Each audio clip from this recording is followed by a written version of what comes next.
This is the LeMieux Report for the week of April 20th, 2009.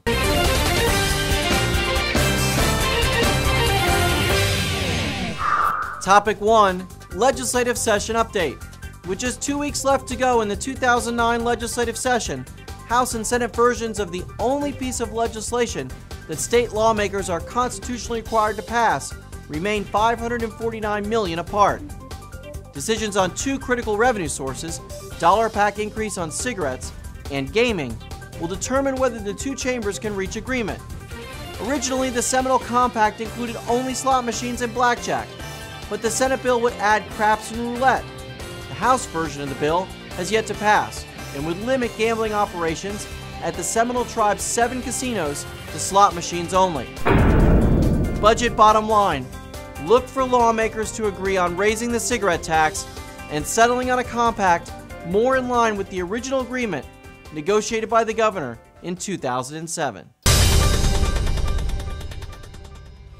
While Florida legislators are clearly having a tough time coming to an agreement on Sunrail, President Obama wants to invest $8 billion to begin the process of building a national high-speed rail.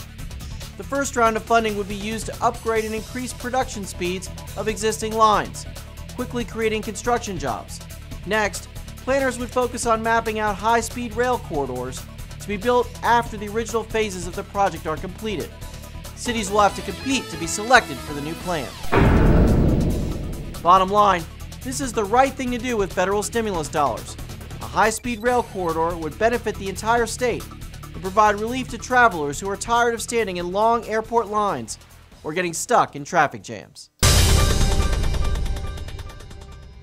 On June 23, 2008, Governor Christ signed legislation requiring travel companies to post a bond and pay an annual fee in order to offer tourist-related services from Florida to Cuba, Iran, North Korea, Sudan, or Syria.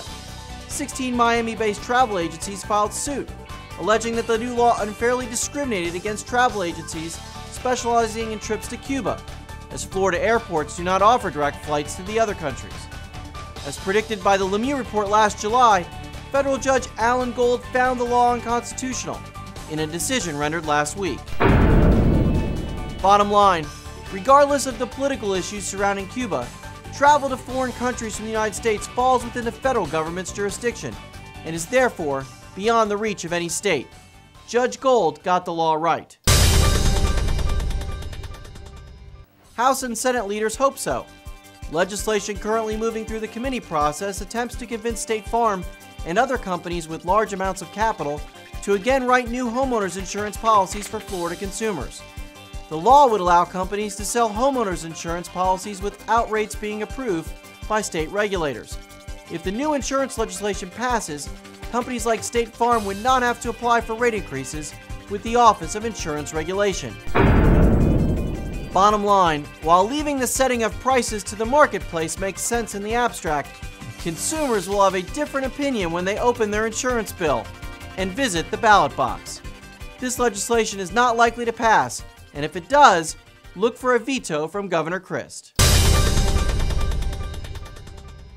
The Florida Supreme Court ruled last December that parents do not have the authority to sign waivers removing the liability from businesses on behalf of their children.